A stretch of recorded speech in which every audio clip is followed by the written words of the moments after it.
Hey everybody, so I made the first part to my Carvana review, which was the positive aspects of it. In summary, Carvana themselves, the whole experience as far as ordering the car, from ordering the car to actually picking it up was a pleasant experience. It was super easy. And then dealing with Bridgecrest, which is kind of like their financial, I guess, partner for the loans, was also easy as well. That's summing up the good part of this whole thing. Now the bad part would be their Carvana's warranty provider, which is their name is SilverRock. So to be fair, I had two claims with SilverRock. One was for some like bottom panel below the car or underneath the car. That was handled easily. The shop that I went to for it was great. You know, I think they did it in like one day. I got the car back the same day I dropped it off. That claim was super easy, super simple. If it was just that one claim, then I would say I would only have positive things to say about SilverRock as well. But that is not the case, because I also had a second claim for some scratches, like some really bad scratches on the bottom of the front bumper.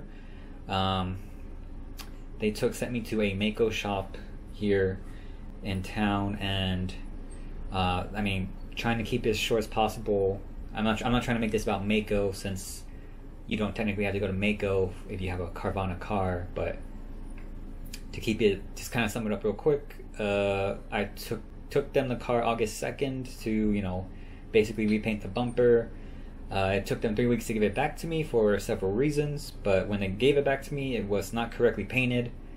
It took me 3 weeks to then, you know, be able to get back into that shop because they didn't have a painter. So I had to wait 3 weeks to get back in. When I finally got back in and they repainted it, they took a few days, and when they called me to come pick it up, it was still not done correctly. They actually had done some damage to the protective film on the hood, I guess when they were working on the bumper. And now I had taken it in.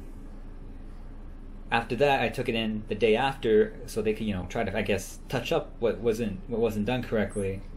And they still didn't get the paint right, it was like along the edges of the bumper, but they didn't get it right. And now my bumper is not sitting flush with like the front grille, so I guess, you know, I'll leave it at that with Mako. But trying to keep us focused on SilverRock. So SilverRock was, you know, simple to start the claim. It's simple enough to start the claim. It was done, I think I did it through the app. I either did it through the Carvana app or through their website. But I think you could even like text SilverRock and you could start a claim that way. So it's simple enough to start it, but the problem is that, you know, if you actually need them to help you out, they don't really want to help you out. So, for instance, with the whole Mako scenario, I'm here telling them, I'm trying to tell them, like, you know, Mako is just not cutting it, right?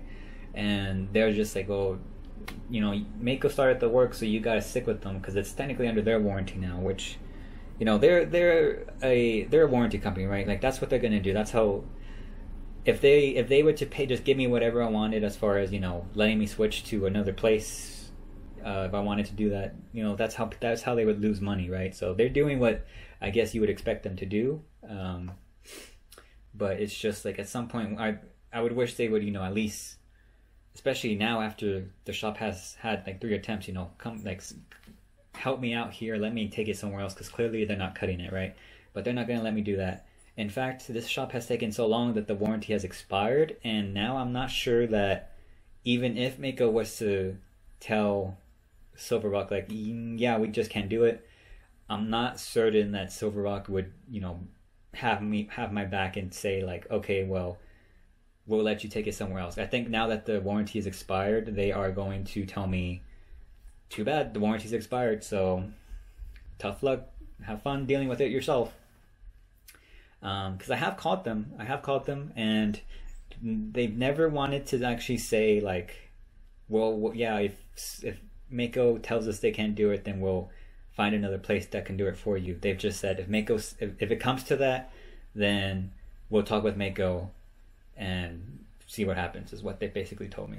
So I mean, I'm a bit worried that either I'm worried that if Mako can't do it, that I'm just going to be, you know, left out here by myself to have to fix what they did. But yeah, so that's kind of just, you know, that really is the only bad experience or bad things I have to say about the whole Carvana experience. Carvana themselves was great. Bridgecrest was great. SilverRock, not really good at all. I mean, SilverRock is fine if you go to a shop that knows what they're doing. Otherwise, SilverRock is going to be a pain to work with. So, but that said, remember that Carvana does give you that 7-day trial to return the car for any reason. So if you find an issue that you think a shop might have trouble addressing, maybe just return the car and not even, you know, go that route. If I could go back in time, I wouldn't have returned the car. I would have just not bothered trying to get the bumper fixed, because the scratches were literally like on the bottom, like underneath. Like you wouldn't be able to see them unless you had the car lifted up. So, but yeah, that's all I have to say. Overall, would I recommend Carvana? Go for it, but make sure you get those inspections during those first 7 days. And if you find something wrong that you think could be a problem as far as the shop goes, don't hesitate to just return it to Carvana. They could either give you your money back and give your trade-in back, or you could even exchange it for another car. So, you know, depending on like price or whatever, but you get the idea. All right, thanks for watching.